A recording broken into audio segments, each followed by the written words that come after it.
What is really going on with the economy in Venezuela? Although many people blame the current president of Venezuela, Nicolas Maduro, for the current economic crisis, he merely inherited the problem from Chavez, and the crisis goes back not only to him but to actions during the 1980s. During the 1980s, Saudi Arabia and the United States decided to artificially collapse the oil prices throughout the world to cripple the Soviet Union's economy. It worked, however, it greatly hurt all oil exporting countries, such as Venezuela. Due to this great collapse, Hugo Chavez, the Venezuelan president from 1999 to 2013, tried to rebuild the country. He lowered inflation by reducing capital flight, however, this resulted in the creation of an economic bubble in Venezuela. Capital flight is when people transfer their money and assets out of the country to protect them from taxes or the government. It is usually done by the upper or middle class.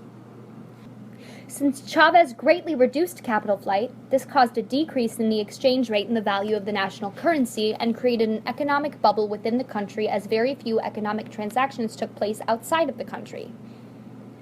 This led citizens to form and participate in a black market. Imported or produced goods are smuggled into neighboring countries and then sold for US dollars. The US dollars are then sold back in Venezuela in the black market for Venezuelan currency.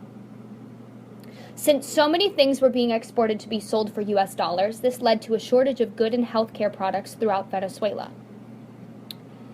The inflation continued to rise and the economy to worsen throughout the presidency of Chavez until his death in 2013, when his successor, Nicolas Maduro, took over. Maduro's attempts to help inflation failed. As inflation continued to increase, the country divided into two sides, those who support Chavez and now Maduro, and those who did not. Maduro's attempts to help inflation failed. As inflation continued to increase, the country divided into two sides, those who support Chavez and now Maduro, and those who did not. Those who did not support Maduro formed a political party called the Democratic Unity Alliance, a formation of all different parties with one common enemy, Maduro. With the Democratic Unity Alliance winning the recent parliamentary elections on December 6, 2015, they now hold two-thirds majority in parliament, a small victory considering Maduro can still veto their decisions.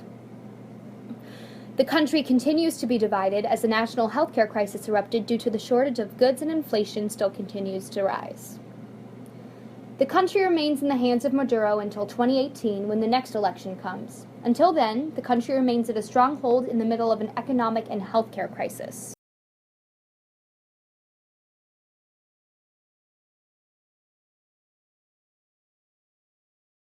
Created using Powtoon.